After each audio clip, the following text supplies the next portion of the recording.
So welcome everyone. Thank you for joining today. We are excited to get started. Today my name is Ann Retho. I'm a co-founder at Byte. Tarek, would you like to introduce yourself? Hey everyone, Tarek, CEO at Byte Data. Great to have you all on. And yeah, we're excited to do the webinar.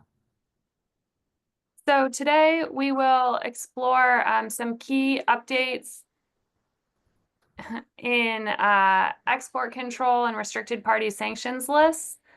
This is particularly relevant for exporters, compliance professionals, and legal teams. Whoops, I just have a little visitor all of a sudden. um, uh, well, there's been a lot of focus lately on tariffs, especially around US-China tensions and Section 301 duties. What we're trying to get across today is that we can't get complacent when it comes to exports and denied party screening. So sanctions enforcement and export controls are evolving just as fast, and the regulatory landscape is more aggressive and global than ever. So just jumping in really quickly, we'll go through those updates. We will do a live demo of Byte's restricted party screening tool, talk about some of the AI integrations that we are building in, and then quickly run through a few other features within Byte. Well, we will end with a Q&A session, so please feel free to be putting questions in the chat and in the Q&A box. We'll be monitoring those there. We are also monitoring questions as they come in through LinkedIn. Tarek, did you have anything we wanted to add before we get started? Not too much. I think you covered it, Anne. Everyone is very interested in tariffs, but there's a whole lot of other stuff that we've got to keep paying attention to. There are people still getting added to sanctions lists. The risk is still there, and it's super important to kind of keep on task with that stuff. We've done a really exciting release here to provide context around the screened entities when they come back in the application, and Anne will show you guys that. I'll talk to you guys a little bit about our AI approach as well. I know that's always an interesting topic. So I'll touch on that as we go through the demo to show you exactly where we use the AI. So yeah, excited to get going, Anne. Sure. So let me just jump in here. BIS in March of this year added over 80 entities to the entity list. So the focus there was primarily on Chinese firms supporting military modernization, advanced computing, and quantum technologies.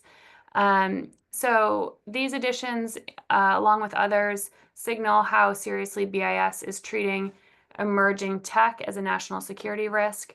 So something to be aware of.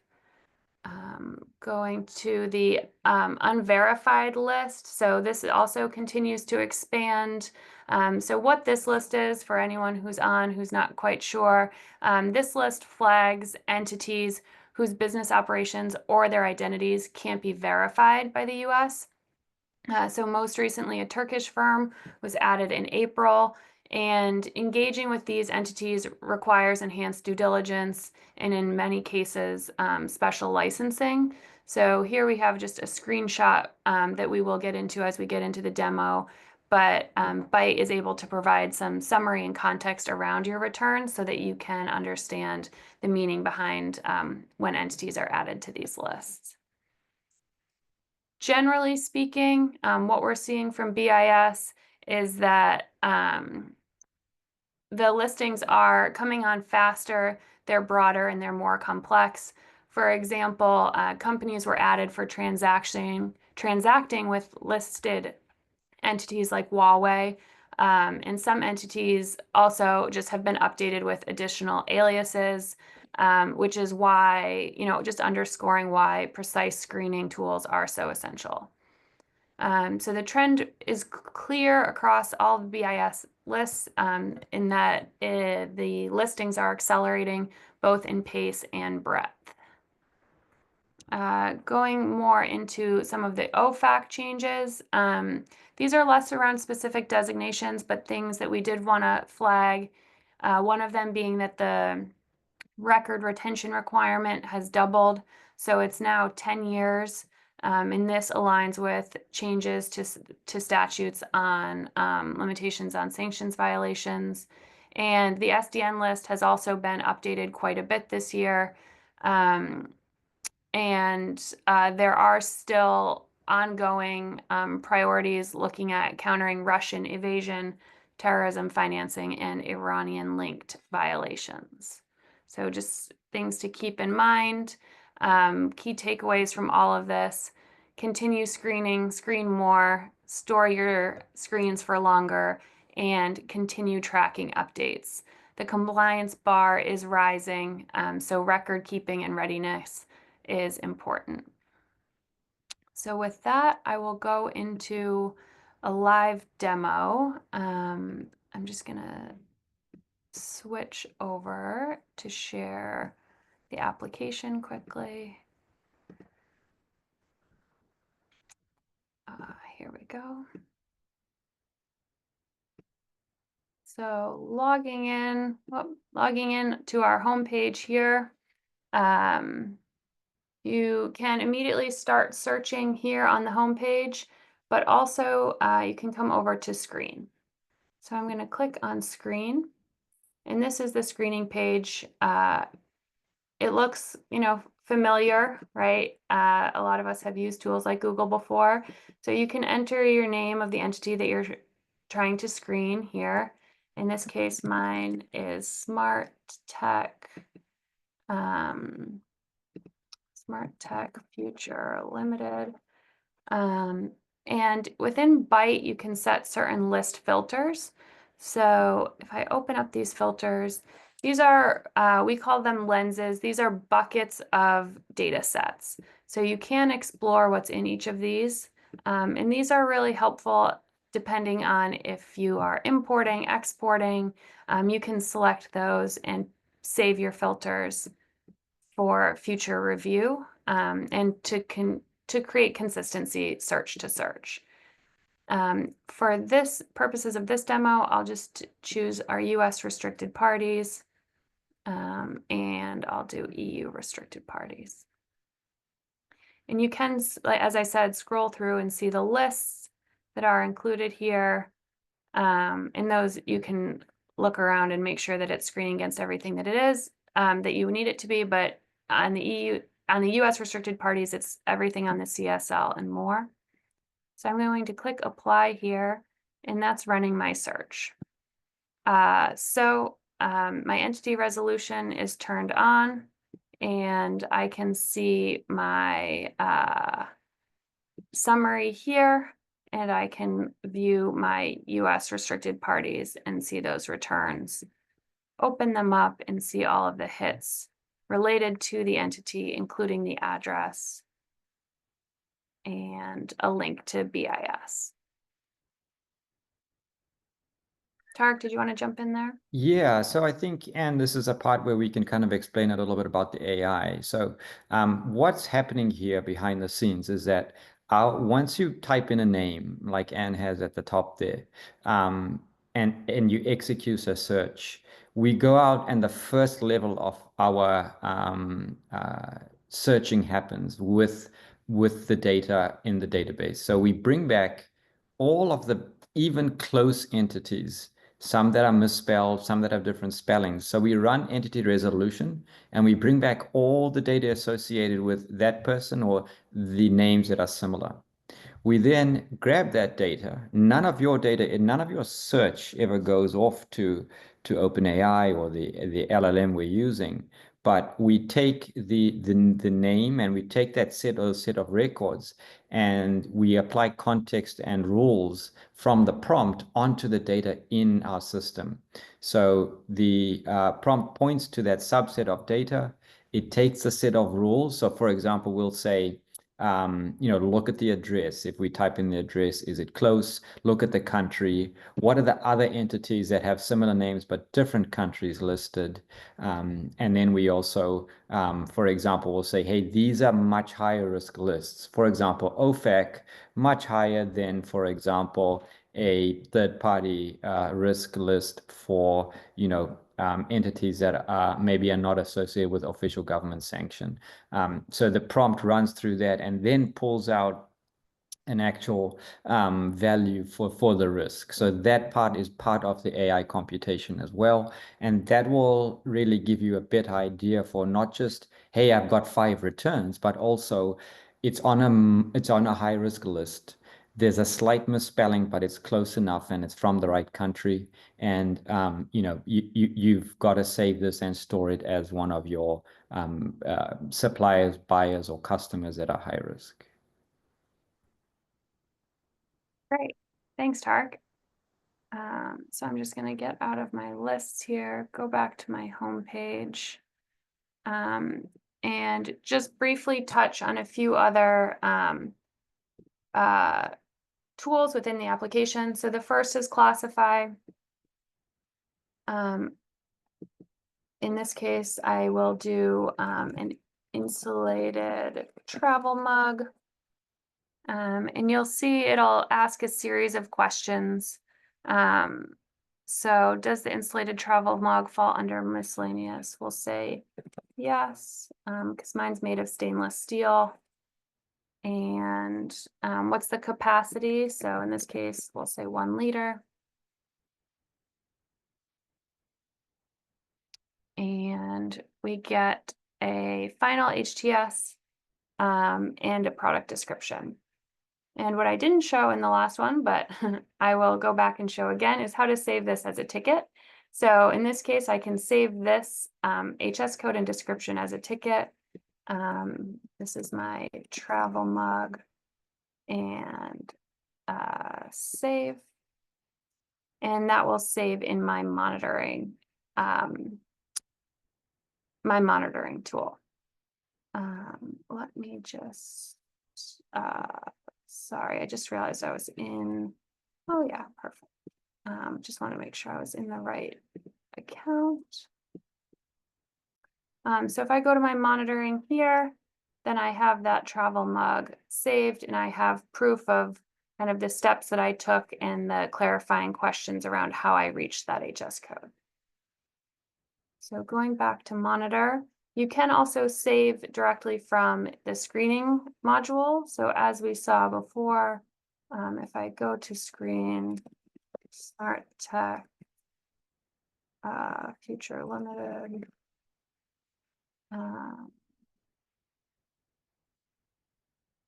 so I can create a ticket directly from here, saving those returns. Smart Tech, Future, save. Going back to monitor, again, opening up that Smart Tech ticket, I can change the status here. So if someone needs to review it, I can put it as pending, save. I can also change my frequency. So in this case, I want to keep screening this entity to look for any changes. I'll select monthly, save that. I can upload additional documents related to the transaction here in my Documents tab. I can review all activity, including version history and any changes made, and adjust all the settings also on that search. So that's how I can monitor the ticket, and also continue to track my HS code. I'm just going to copy that and go back to screening again. This time, instead of people and companies, I'm going to do import and export flags. So I'm going to enter my HTS here. I can enter my country of origin. Again, we can review the filters that are available. Again, buckets of different lists depending on if you're importing or exporting or what you're focused on. Yeah, and I think it's good to point out, Anne, that even though we're doing entities on this webinar, there are entities in some of our import-export flag lists as well. So it's a good way, kind of catch-all to make sure the company, buyer, supplier is safe. Thank you. Yeah. So just going ahead and applying those. You can see returning here, I have some of the US duties and tariffs, ESG commodities. So in this case, this may be subject to some APHIS restrictions. And similarly with the PGA codes, again, APHIS. And this is just a good flag. Again, you can create a ticket, it goes straight to monitor. So those are just a few of the other features. As Tarek said, when you're screening entities, you do want to be screening the commodities involved in the transaction as well, especially if your entities are showing high, continuing to do a little bit more further due diligence on those transactions is always helpful. Also, when you do save your HS code to the monitoring tool, you can continue to monitor that in case, for example, this gets added as an AD/CVD order and you aren't aware, you'll get that notification saying that there's been a change to the HS code you're monitoring, and you can go in and take a further look. Tarek, did you want to share a little bit about the roadmap? Yeah, and maybe before that, and we get a lot of questions about kind of what do I do if there's an issue. We do have an ask agent in the platform as well. And that lets you say, hey, what is the Lacey Act? If I have something that is relevant, what is recommended? You always get the disclaimer at the end, which is, consult, a trade compliance professional, obviously, but at least you start to get an understanding of what the issues and concerns are. And it's super important to be able to log that into your monitor ticket as well, so you can show due diligence. We've, in a previous life in the government, on the US government side, working with data and controls, we'd frequently get, asked for due diligence, or we'd request it from companies to see if there was action, if there was an audit log, things like that. So this kind of protects you, and it says, hey, I've been doing the compliance and due diligence work, even if potentially some of what I was doing was not fully there. So yeah, you can grab that information, put it in a ticket, and go from there. So I think that, and then Bite You as well, and so Bite You is where you can get training and additional information. We go into pretty good detail, especially on the import and export compliance, around what is the ITAR requirements, USML, why the denied party screening is important, the BSA laws that are aligned with some of the know your customer work that needs to get done and stuff like that. So that's accessible within the app as well. Great. And then, yeah, Tarek, I'll stop sharing my screen here if you want to go through a bit on the roadmap. Yeah, so we've got our tariff tracker coming out pretty soon. It's going to be a stacked tariff on the HTS that's submitted into the application. So, 232s, 301s, we have all that data in the app. We'll pull that out for you and calculate it either, based on weight or based on the duty or tariff that's calculated, stacked if it's relevant or not, depending on what the country of origin is. So we have that in beta right now, and we'll release that in about 10 business days. So that's the first thing. Soon after that, we're going to start working on a bulk database that will let users upload a longer list of suppliers or parts or products, 2,000, 3,000, however many you have, ingest those into the platform, and then you'll have them in a view to search through them. We'll run the risk on each party at a specified interval. You can say either a week, a month, every quarter. Our API will feed the data through into our screening platform, into our screening tools, and push back the results. We'll then have an email notification or in-app notification that goes out to you if there's a hit. So it's kind of like a set and forget type of thing. You don't have to keep going in to check. You'll get a notification. At that point, you can go into a ticket if there's a hit from your database. Fantastic. Yeah, those are the two things coming out. The database one kind of closer to 4th of July for the first iteration. Great. Let me take a look just quickly and see if there are any questions.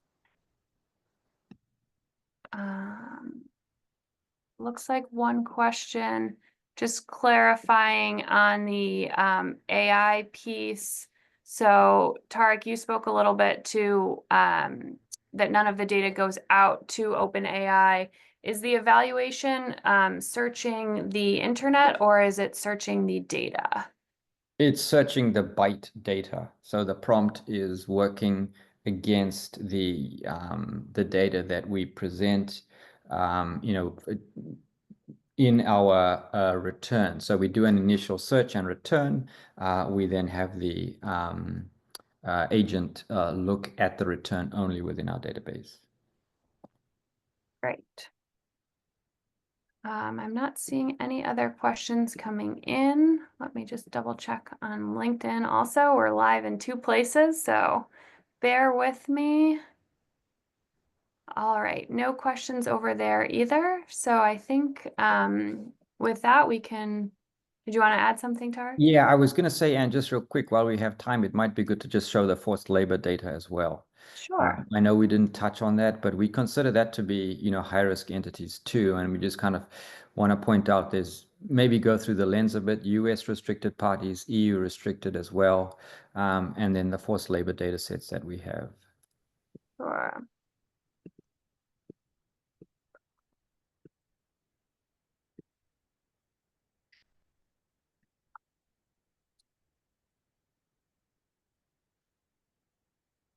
So going back into my screening here, list filters.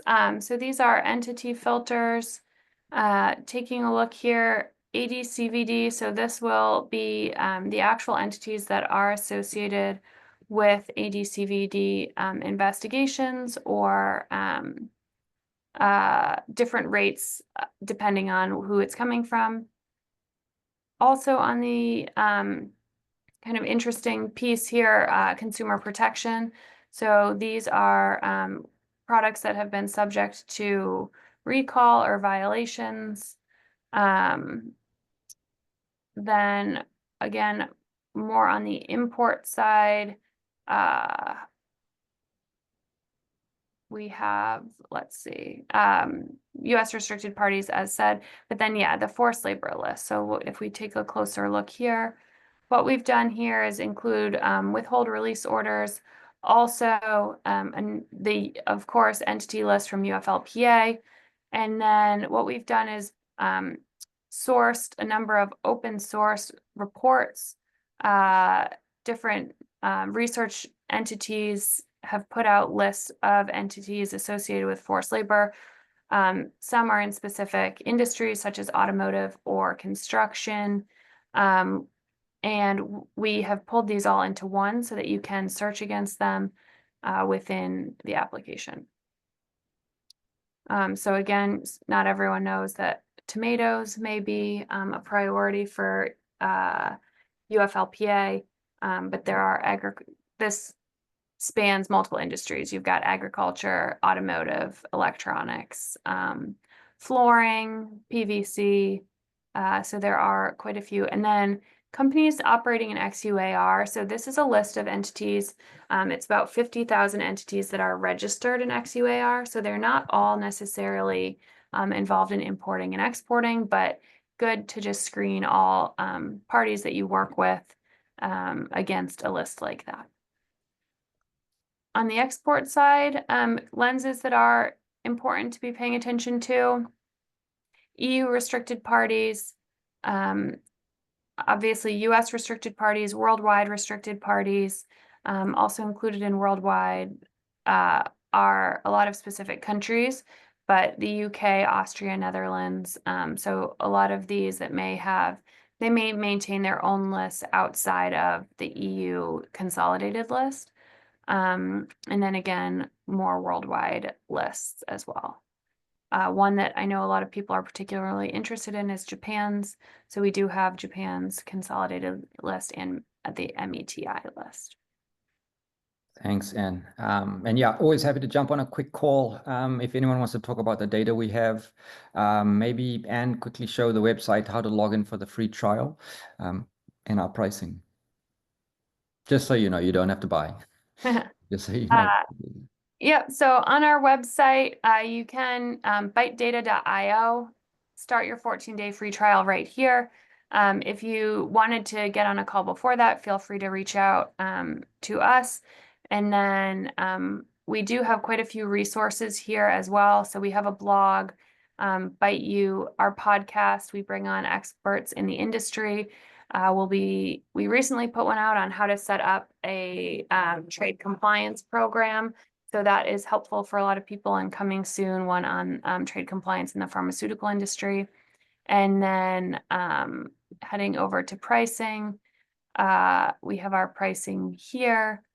So starting $20 a month, and you can start your free trial, get in touch with me, and we can see if the features are meeting your needs. Yeah, and there's, obviously specific questions we get sometimes, like, hey, I'm exporting, XYZ to this type of commodity to this end user. Can we drill into ITAR or the MEU list or, the OFAC? Is it important and why? So we can kind of help with that stuff, if there's any questions at any point, or refer to an expert. We have a ton of subject matter experts in our network, and we're always happy to make a recommendation. Great. And with that, no additional questions came in while we were chatting. So I think we can wrap it up here. Thank you everyone for hopping on today. As we said, feel free to get in touch either about Byte or with any questions about your restricted party screening. We're happy to help think through how to approach it. Thanks so much. Thanks a lot. Oh, there's a couple of questions. Oh. Does the tool check for license requirements? Sorry, Sankar, from Sankar. Yeah, it does. So we can look for, based on your commodity, we can look for the controls around a specific commodity. And you want to take that one? Yeah, sure. So we don't do license determinations, so I guess that's just in terms of where the question is. And Sankar, we can definitely touch base with you if you're interested. We will flag if something is on a specific list. Let me see if I can pull up an example for you, but we won't do the actual determination. So that will give you the flag that says, go in and look a little bit further, but we won't do the determination. But let me see if I can pull that up for you really quickly and give an example of what I mean.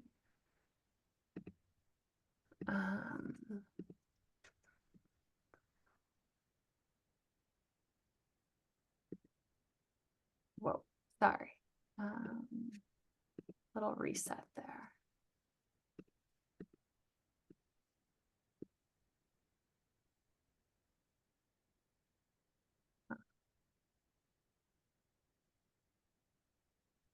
Let's try to pull up a ECCN that we could use.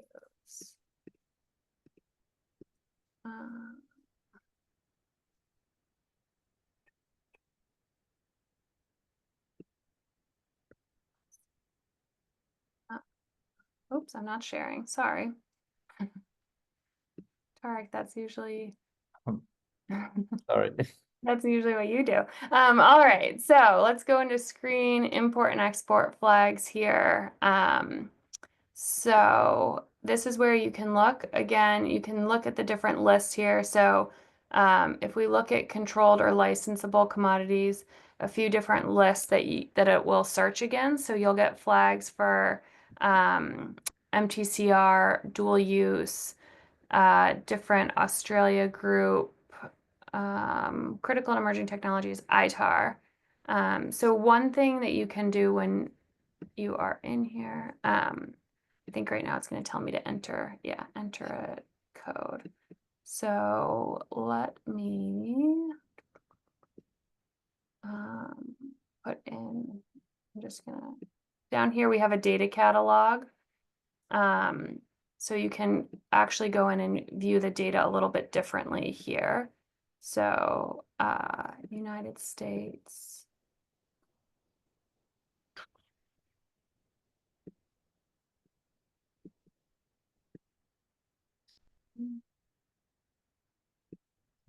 So in this case, just trying to see if I could pull out a specific code here. Which I'm not going to be able to. If we have a code,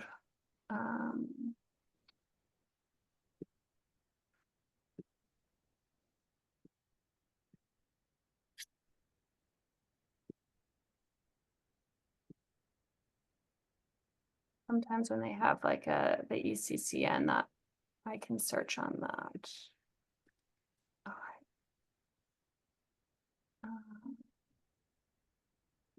Screen.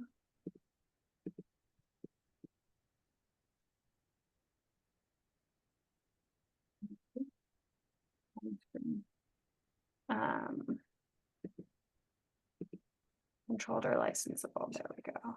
So in this case, I just put in grenade, silly example, but you can see there that we get quite a few flags on the word grenade, 13 results, and these are across the Commerce Control List, ITAR, and a number of other lists as well. So that's an example of how you could use a very basic product description and get those flags, at which point then you would have to look into the licensing around what that would require. Sorry, it took me so long to get there.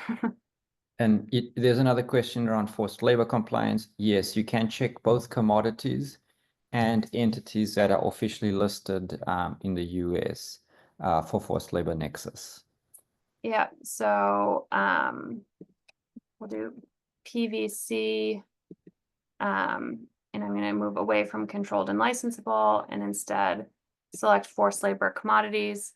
And what this is searching on is commodities associated with forced labor and XUAR, which is a more open source derived list mapped to HS codes. And then forced labor HS codes. So this is from the Department of Labor putting out their commodities by country, and we've also mapped those to HS codes. So I'm going to apply that and come in and see PVC as associated with forced labor in Xinjiang. And different HS codes at the 6-digit level that may be applicable.